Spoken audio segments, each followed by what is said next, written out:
네, 오랜만에 이 오후 예배에 또 이렇게 섰는데요. 참 설교를 할 때마다 떨리는 거는 매한가지인 것 같습니다. 근데 제일 떨릴 때는 설교 준비가 덜 됐을 때가 제일 떨리는데요. 오늘은 그 정도는 아니지만 떨리는 마음이 생기긴 하네요. 오늘 전후 좌우에 계신 분들에게 이렇게 같이 인사했으면 좋겠습니다. 삭개오처럼 변화됩시다. 네, 오늘 삭개오를 통해서 우리가 배워야 할 것, 우리가 변화됐으면 하는 것이 어떤 것인지를 한번 생각해보는 시간이 되었으면 합니다. 오늘 본문은 우리가 너무나 잘 알고 있는 이 삭개오에 대한 이야기입니다. 삭개오가 주인공이죠. 이 삭개오라는 인물에 대해서 잠시 알아보면요, 이 삭개오라는 이름은요, 순결, 정의 이런 뜻을 가지고 있다고 합니다. 그런데 삭개오가 그의 이름의 값을 하는 삶을 살지 못하고 있는 것 같습니다. 이유가 여러 가지가 있겠지만 첫 번째로 그는 키가 작은 사람이었죠. 키가 작은 사람을요, 이 당시 이 유대인들은 인색하고 탐욕스러운 인물로 생각을 했다고 합니다. 그래서 아마도 사회로부터 따돌리는 그러한 삶을 살게 되었을 겁니다. 그리고 그런 생활을 더 부채질하게 되는 것이 아마 그의 직업 때문이죠. 우리가 잘 알다시피 삭개오는 이 여리고라는 곳에 있는 세관의 세리들 중에 세리장이었습니다. 당시 여리고는요, 이 가이사랴 그리고 가버나움이라는 이 팔레스타인 지역에서 큰 상업도시 가운데 하나였었습니다. 이 예루살렘을 거쳐서 이 남쪽에 있는 애굽을 가게 되는데 그 길목에 있어서 이 이방인들의 출입이 끊임이 없는 그런 도시가 여리고였습니다. 그래서 여리고 이 세관은요, 이런 이유로 해서 통행세의 수입이 많았던 곳이고요. 이런 통행세의 수입이 많았던 곳에 세관의 책임자가 바로 오늘 본문의 삭개오였습니다. 이 사실 세리라는 직업을요, 유대인들은 매우 천하게 생각을 했다고 합니다. 오죽하면 창기와 함께 세리를 죄인의 대표라고까지 이렇게 생각을 했겠습니까? 창기는 이 성적으로 문란한 이 도덕적인 죄인들의 대표라고 생각을 했었던 것 같고요. 세리는 백성을 착취하는 그런 사람으로서 또 경제적 착취자의 대표라고 여겨졌던 것 같습니다. 실제 세리는요, 이런 윤리 도덕적인 것뿐만이 아니라 이 정결법적인 상으로도 더러운 죄인으로 치부되기도 했었습니다. 왜 그런가 하면요, 이방인들과 많이 접촉을 할 수밖에는 없었고, 이방인의 대표격인 그 로마의 황제의 얼굴이 그려져 있는 그 돈을 날마다 다루는 사람이었기 때문에 그렇죠. 그래서 그는 당시에 특히 이 율법의 엄격한 그런 사람들에게는 이 삭개오가 경멸을 당할 수밖에 없었던 그런 위치였었습니다. 이런 삭개오가 세리장이라는 자리를 이용을 해서 백성들로부터 쉽게 말해서 돈을 많이 착취하고 많은 부자가, 꽤 큰 부자가 됐었던 것 같습니다. 한마디로 살펴보면 이 삭개오는요, 허가받은 죄인 그리고 도둑이었었고 그에게 돈은 참 많았었습니다. 하지만 이 사람들에게 대접을 받지 못하는 그런 소외감은 아마 감당하기 힘든 것이었을 것 같습니다. 예수님을 만나기 전까지의 삭개오의 모습은 돈을 위해 살아가는 이러한 모습입니다. 그런데 예수님께서 예루살렘으로 가시기 위해서 이 여리고 지역을 통과하시게 되었지요. 여리고에 특별히 일이 있으셨던 것은 아니었지만 그곳을 지나가다가 오늘 본문 앞에 있는 눈을 뜨기 원하는 소경 바디메오를 고쳐주시고 오늘 본문에 나오는 삭개오를 만나게 된 겁니다. 돈은 많이 있었지만 이 외롭고 힘든 삶을 살아가고 있었던 삭개오에게 있어서 예수님의 사역을 아마도 들어서 알고 있었던 것 같습니다.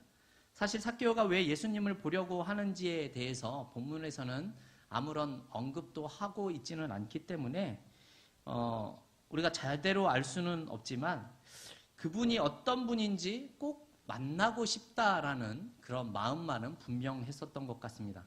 그래서 실제로 거리로 나가게 되죠. 그런데 그렇게 사람이 많을 줄은 아마 삭개오도 몰랐을 것 같습니다.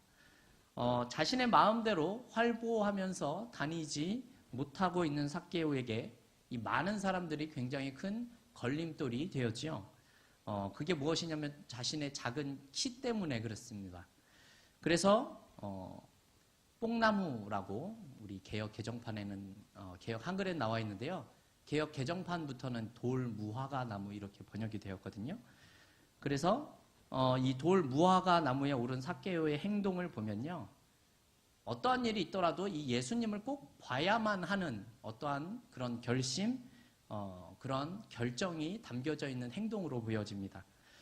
서두에 잠시 말씀을 드렸지만요. 이 당시에 세리들은요. 이방인들보다도 더 멀리하는 비난의 대상 1호였다라고 합니다. 물론 그들이 이 로마라는 나라에 기대어서 동포들의 혈세를 뜯어내는 데에도 이유가 있지만 그들이 비난을 받는 주된 이유는 그것뿐만이 아닙니다. 당시 세리들에게는 월급이라는 것이 없었지요. 그래서 그들은 이 로마 정부로부터 할당된 세금액만 맞추어서 내면 총독부로 통해서 로마로 보내면 그걸로서 그만이었습니다. 그래서 월급이 없었던 세리들은 항상 거두어 들여야 할 세금 이상의 것을 동포들로부터 받아냈었습니다. 이를테면 1,000원을 받아서 100원만 세금을 내거나 10,000원을 받아서 1,000원만 세금을 낸다고 해도 이 세리에게 누가 뭐라고 할 수 있는 사람이 없었다라는 겁니다.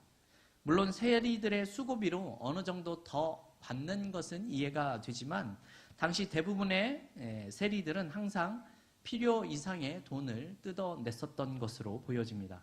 그래서 이스라엘 민족에게 삭개오는 같은 동족이기는 하지만 비난을 받을 수밖에 없는 그런 대상일 수밖에 없었습니다. 그래서 로마 군병들의 그런 호의가 없이는 폭행당할 우려 때문에 마음대로 돌아다니기도 힘든 상황이었습니다. 그런데 오늘의 주인공 삭개오는 그런 세리들 중에서도 세리장이었지요. 또한 재산도 많았다라고 이야기를 하는 것을 보면요. 부모로부터 유산을 상속받은 것이 아니라면 모두 아마도 이 동족들에게서 탈취한 재산일 수밖에는 없는 겁니다. 특히 키 작은 삭개오의 이 비정상적인 그런 신체의 모습이 이 당시에는 죄의 보응이라고까지 생각을 했었습니다. 이런 삭개오의 어린 시절은 아마 꽤 어두운 시절을 보냈을 것 같고요. 많은 상처를 가진 채로 살아갔었을 것 같습니다. 그리고 세리장이라는 직업이 이 친구들과 동족으로부터 더욱 외롭고 힘들게 하는 그런 조건이 되었던 것 같습니다. 자, 그런데 이런 외로운 삭개오의 그런 마음을 흥분시키는 이 소문이 이스라엘 땅에 퍼지기 시작을 하는 겁니다. 바로 예수님에 대한 소문입니다. 이 예수라는 사람은요, 이방인들과도 잘 어울리고 창기와 세리들 그리고 죄인들의 친구라고까지 이렇게 불리우던 사람이기 때문입니다. 가는 곳마다 기적을 행하고 병든 자를 고쳐주고 전하는 말씀도 힘이 있고 모든 사람들이 우러러 보게 되는 그런 그야말로 이스라엘 사람들이 기대하던 메시아 같은 사람이라는 그런 소문입니다. 이런 소문이 아마도 삭개오의 그 마음을 움직였었던 것 같습니다. 그러나 더욱 삭개오의 마음을 뒤흔든 그런 소문이 있었던 것 같아요. 그것이 무엇이냐면요. 바로 예수님의 제자 때문인 것 같아요. 여러분, 제자들 중에 누가 있죠? 누가 있죠? 한 분도 모르세요? 12명이나 있는데. 여러분, 마태가 있었죠? 마태. 그죠? 여러분, 마태의 직업이 뭐죠? 마태의 직업. 세리입니다. 세리. 예수님의 제자들 중에 자신과 같은 직업을 가진 세리가 있다라는 겁니다. 본문에는 나오지 않지만 아마 이 소문을 삭개오가 들었을 때에 그 마음이 굉장히 흔들렸었을 것 같습니다. 왜 그렇습니까? 자신과 같이 동족들을 속이고 빼앗고 속히 말하는 등골을 빼먹었었던 그런 사람이 예수님의 제자가 됐다라는 겁니다. 그렇죠? 나처럼 손가락질 당하고 사람 대접도 받지 못하고 사람들에게 원망의 눈초리와 로마 군인들의 보호를 받으면서 살아야 했었던 그런 세리가 예수의 제자가 됐다라는 겁니다. 엄청 궁금했겠지요. 도대체 예수라는 사람이 어떠한 사람인가? 자신과 같은 사람을 제자로, 어떠한 사람이길래 자신과 같은 사람을 제자로 받아들였을까? 무지하게 궁금했을 겁니다. 그래서 삭개오는 이런 예수님에 대해서 아마 뭔가 확인해보고 싶은 마음이 있었던 것 같습니다. 우리는 예수를 믿으면요, 동질감을 느끼는 경우들이 참 많이 있습니다. 내가 경험했었던 일들을 같이 경험을 하게 되는 경우가 그런 경우죠. 쉽게 예를 들어서 말씀을 드리면 우울증에 걸렸었던 사람들은 우울증에 걸린 사람들의 마음을 잘 이해하고 위로해 줍니다. 물질로 어려움을 겪었었던 사람은요, 물질 때문에 힘들어하는 사람들의 마음을 잘 헤아릴 수 있습니다. 암을 이겨냈던 사람은요, 암 투병을 하는 사람들에게 어떻게 해서 암을 이겨낼 수 있었는지를 말해줄 수 있는 겁니다. 여러분 마찬가지로요, 동일한 조건에 있는 사람들이 예수를 믿게 되면 다른 사람들이 느끼지 못하는 그런 마음과 상황을 공유할 수 있고 나에게 역사하셨었던 이런 예수를 더욱 신뢰하게 되는 겁니다. 지금 삭개오가 그런 겁니다. 나 같은 사람이 예수의 제자도 될 수 있다라는 사실을 깨닫게 되는 것입니다. 그런데 이런 삭개오의 마음을 예수님께서 읽으신 것 같습니다. 그래서 5절에서 이렇게 이야기를 하죠. 삭개오야 속히 내려오라. 내가 오늘 네 집에 유하여야 하겠다라고 말씀하십니다. 이 나무 위에 올라가 있었던 삭개오는 아마 매우 놀랐을 겁니다. 예수님께서 자신의 마음을 어떻게, 자신의 이름을 어떻게 알고 있는지도 매우 궁금했겠죠. 또한 죄인의 집에 유하신다라는 말씀은 자신에게 있어서 잠잘 사람이 한 사람 더 늘었다라는 그런 것 이상의 의미가 있는 말이죠. 왜 그렇습니까? 사람들은 자신과 같이 하려고 하지도 않고 죄인이라며 천대를 하는 그런 상황이기 때문에 그렇습니다. 하지만 예수님께서는 이렇게 천대받는 자신의 집에 지금 묵으신다라고 말씀하고 있으시죠. 예수께서 이런 삭개오와 같이 한다라는 이런 모습은요, 삭개오와 똑같은 취급을 받는다는 것을 의미하는 일이기 때문에 그렇습니다. 우리는 사실 싫은 사람과는 밥도 먹기 싫어하지요. 일상적인 대화도 나누지 않습니다. 그렇기 때문에 이것이 자신에게 매우 큰 의미가 있다라는 사실을 삭개오가 깨달을 수 있었던 거죠. 그에게 있어서 대단한 사건이 일어나기 때문입니다. 우리가 잘 알고 있듯이 이 삭개오에게 구원이 선포되고 있었습니다. 오늘 본문을 보면 삭개오는 세리장이요 또한 부자라고 이렇게 얘기를 하죠. 그런데 부자가 천국에 가기는 어렵다라는 것이 우리가 알고 있는 신약 성경에 나타난 그런 내용이기도 합니다. 성경에서 분명히 이렇게 이야기를 하죠. 누가복음 18장 25절을 보면 약대가 바늘귀로 들어가는 것이 부자가 하나님 나라에 들어가는 것보다 쉬우니라 이렇게 말씀하고 있습니다. 이런 상황에서 동족으로부터 천대를 받고 세리장이고 부자인 삭개오가 구원을 받는다는 것은 쉬운 일이 아니라고 대부분의 사람들이 알고 있었을 겁니다. 그런 관점에서 보면 그는 신앙적으로도 버림을 받고 세상적으로도 의지할 것이 없는 사람이라는 것이죠. 우리들이 원하는 것처럼 돈은 참 많은 사람입니다.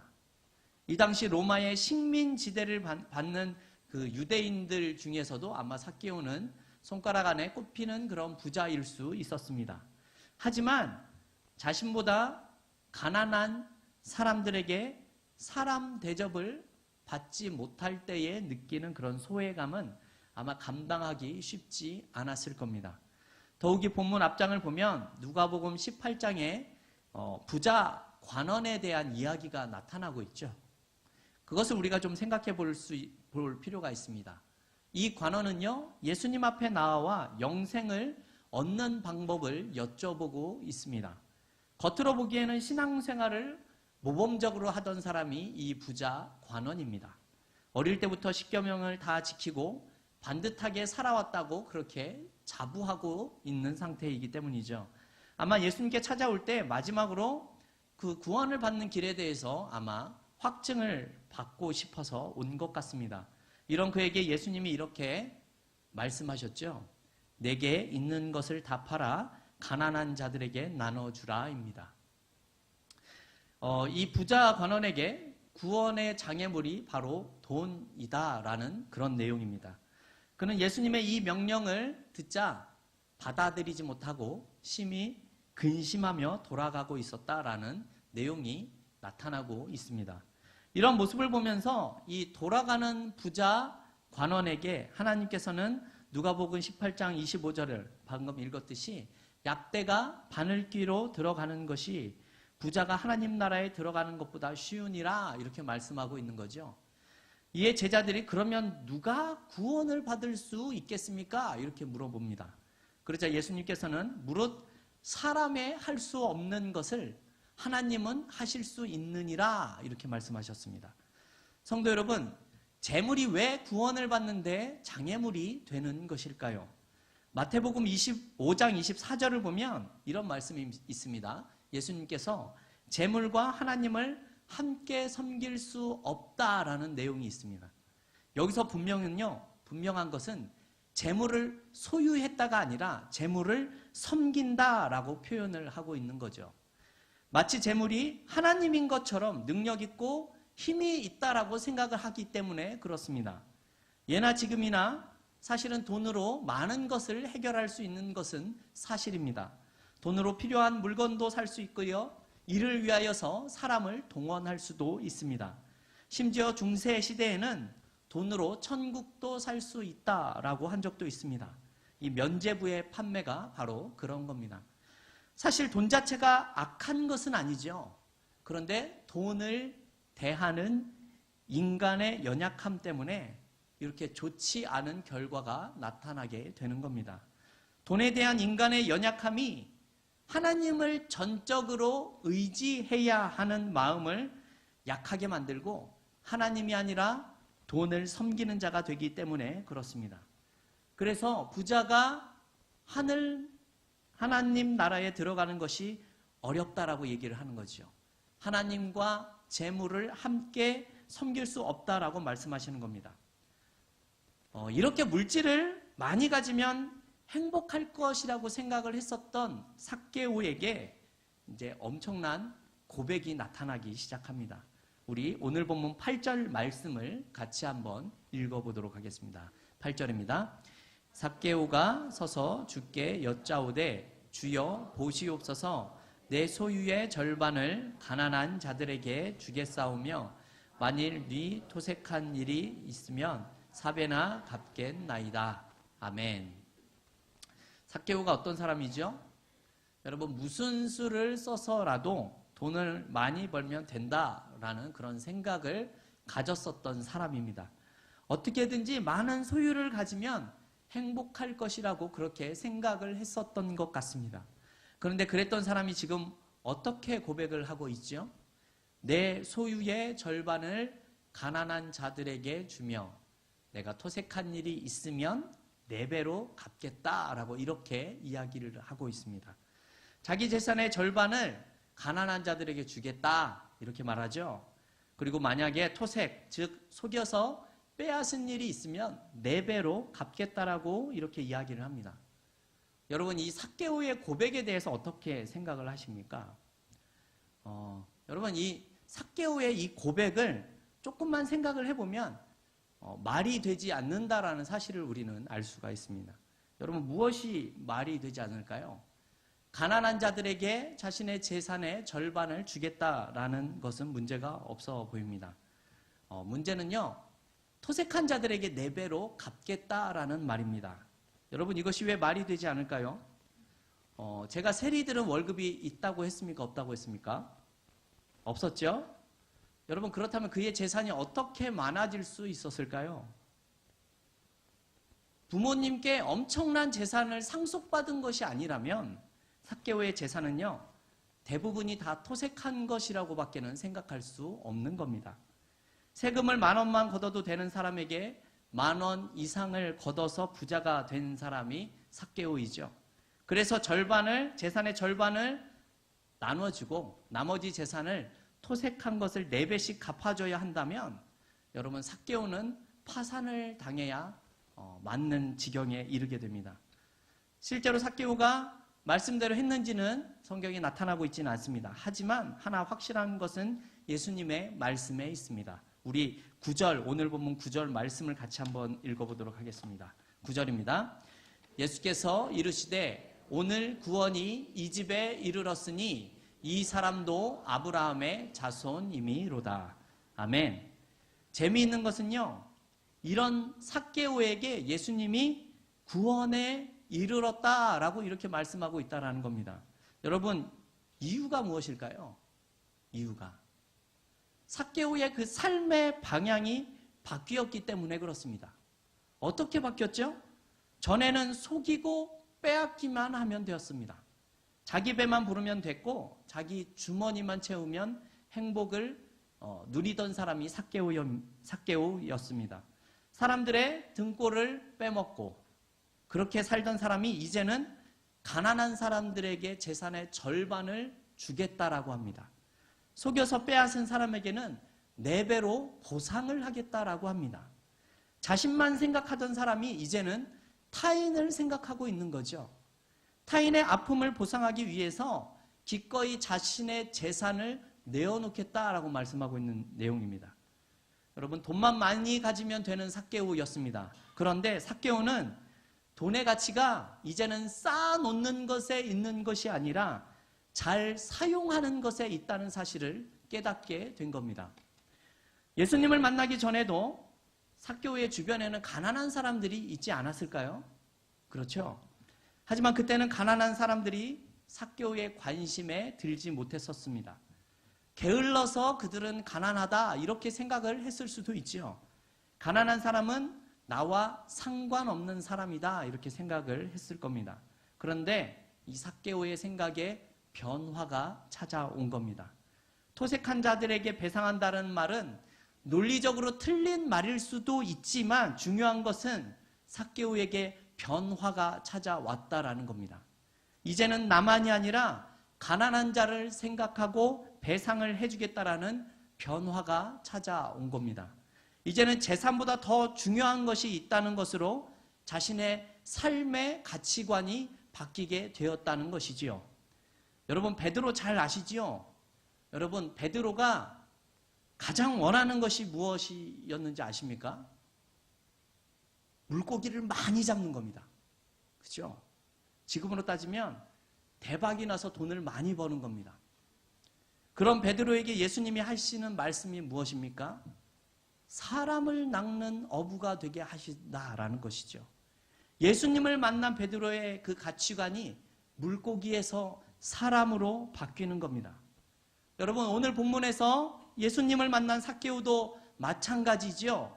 삭개오는 물질만이 자신을 구원해 줄 거라고 생각을 했었던 것 같습니다. 하지만 예수님을 만나고 나니 그것이 아니라는 것을 깨닫게 된 것이죠. 이제는 물질이 아니어도 상관이 없는 자가 되었습니다. 그래서 나눠줍니다. 내어주고 있습니다. 이런 놀라운 변화가 삭개오에게 나타나고 있기 때문에 삭개오가 구원받은 백성이 될 수 있는 것입니다. 예수님은 이런 변화의 모습을 보신 거죠.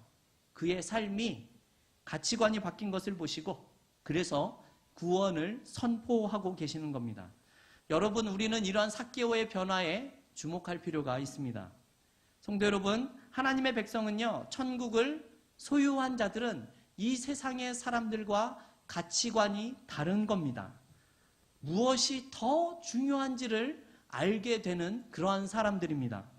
세상 사람들은 모르기 때문에, 그것을 모르기 때문에 물질에 목숨을 걸기도 하고 그것이 자신을 구원해 줄 수 있다고 그렇게 믿고 살아가고 있는 것이지요. 그런데 그렇다면 지금 우리가 믿고 있는 것은 무엇인지 한번 우리가 생각해 볼 필요가 있습니다. 우리는 어떠한 가치관을 가지고 살아가고 있는 것입니까? 예수를 믿어서 부유해진다는 것을 말하고 있는 것입니까? 그렇지 않죠. 그러나 삭개오는 예수를 믿어서 부유해진 것이 아니라 재산이 사라지고 있기 때문에 그렇습니다. 성도 여러분, 우리는 우리의 가치관에 대해서 생각해 볼 필요가 있습니다. 삭개오를 통해서 내가 중요하게 생각하고 있는 것이 무엇인지, 내가 무엇을 위해서 살아가고 있는지를 생각해 볼 필요가 있습니다. 혹시나 잘못된 가치관을 가지고 있다면 오늘 말씀을 통하여서 새로운 가치관을 가지고 이 세상을 변화된 모습으로 살아갈 수 있는 그런 하나님의 복된 자녀들로 살아갈 수 있기를 주님의 이름으로 축원합니다.